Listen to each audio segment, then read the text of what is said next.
আজ বুধবার 21শে মাঘ 2026 সালের 4ঠা ফেব্রুয়ারি, মকর রাশি, মকর লগ্ন, ক্যাপ্রিকন সাইনের জাতক জাতিকাদের আজকের দিনটি কিন্তু মধ্যম প্রকৃতির অতিবাহিত হবে।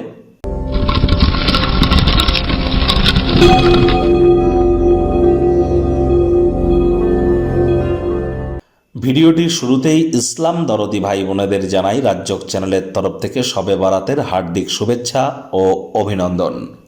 আজ বুধবার, আর স্ক্রিনে আপনারা দেখতে পাচ্ছেন বুধ গ্রহের বীজ মন্ত্র ওম ব্রাং ব্রিং ব্রং স বুধায় নামা। সকাল দুপুর সন্ধ্যা 3 বেলাই বুধের এই বীজ মন্ত্র আপনারা 108 বার জপ করুন।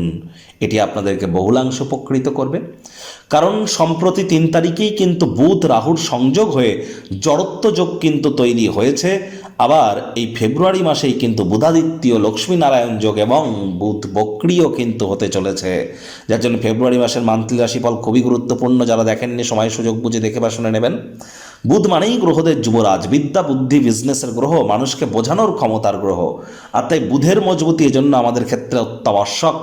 আজ অবশ্যই গণেশজির নাম জপ ধ্যান আরাধনা করুন, সবুজ রঙের শাকসবজি খান, সবুজ রঙের ড্রেস পরিধান করুন, সবুজ এলাচ আপনারা দাঁতে চাবান। এগুলি আপনাদেরকে বহুলাংশ উপকৃত করবে। যদি কোনো হিজড়া বা উভয় লিঙ্গের কোনো ব্যক্তিবর্গের সাক্ষাৎ পান, তাদেরকে দান ধ্যান এবং দক্ষিণা দিতে কিন্তু আপনারা ভুলবেন না। এটি আপনাদের ব্যক্তিগত জীবনের স্তরকে মহিমান্বিত করবে, কনফিডেন্সকে গ্রো করতে সাহায্য করবে।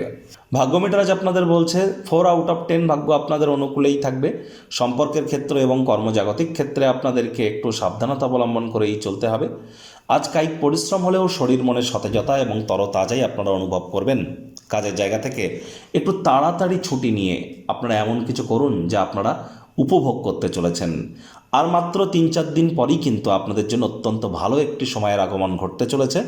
অবশ্যই আপনারা তার জন্য অপেক্ষা করুন, ওয়েট অ্যান্ড ওয়াচ পলিসি গ্রহণ করে চলুন। আয় ইনকাম আজ আপনাদের বাড়বে। আপনাদের মধ্যে অনেকেই কমিশন, ডিভিডেন্ড, রয়্যালটি থেকে লাভান্বিত হতে পারেন। নতুন উদ্যোগ পরিকল্পনার পাশাপাশি নতুন নির্মাণ কার্যের শুরুয়াতও করা যেতেই পারে। পার্টনারশিপে ক্রিয়াকলাপ করবার জন্য দিনটি কিন্তু ভালো। আজ উভয় পক্ষই উপকৃত হবেন। তবে হ্যাঁ, কোনো প্রকার অংশীদারদের কাছে হাত মেলানোর আগে সব দিক বিচার বিবেচনা করে নিতে ভুলবেন না। চাকরিজীবীদের অফিসে কম কথা বলে কাজ বেশি করতে হবে, মনের থেকে মস্তিষ্ককে বেশি দাম দিতে হবে। কোনো প্রকার অফিস পলিটিক্স বা গসিপিংয়ের অংশ হলেই কিন্তু মারাত্মক ক্ষতি। রাজনীতিবিদ যারা আছেন জনসংযোগ বৃদ্ধি করুন, হার্ডওয়ার্কের কোনো বিকল্প কিন্তু নেই। শিক্ষার্থী বিদ্যার্থীদের পড়াশোনায় মনোযোগ আরও বৃদ্ধি করতে হবে। উচ্চশিক্ষার জন্য যারা বিদেশ যাত্রার কথা ভাবছিলেন, ভাগ্যদেবী আজ আপনাদের পক্ষে নেই। সন্তান সন্ততি থেকে থাকলে তাদের দিকে সজাগ দৃষ্টি আপনারা বজায় রাখুন। হাউস ওয়াইফ যারা আছেন দিনের শুরুটা তাড়াতাড়ি করুন। প্রেমিক প্রেমিকা, স্বামী স্ত্রী, না ভাব ভালোবাসা রোম্যান্স, না তর্ক বিতর্ক অশান্তি, কোনোটাতেই বাড়াবাড়ি যেন করবেন না। অন্যান্য দিনের ন্যায় আজকের দিনটিকে সাধারণ হিসাবে ট্রিট করবার আপ্রাণ প্রচেষ্টা আপনাদেরকে করতে হবে। শত্রুপক্ষ বিরোধী পক্ষ খুব একটি শক্তিশালী থাকছে না। পরিবার পরিজনদের উপর জোর করে নিজের মতামতকে জাহির করলেই ক্ষতি। স্বামী স্ত্রী একে অপরের শরীর স্বাস্থ্যের দিকে নজর দিন। প্রয়োজনে চিকিৎসকের পরামর্শ আপনারা গ্রহণ করুন। টেনশন নেওয়ার কিন্তু কোনো ব্যাপার নেই।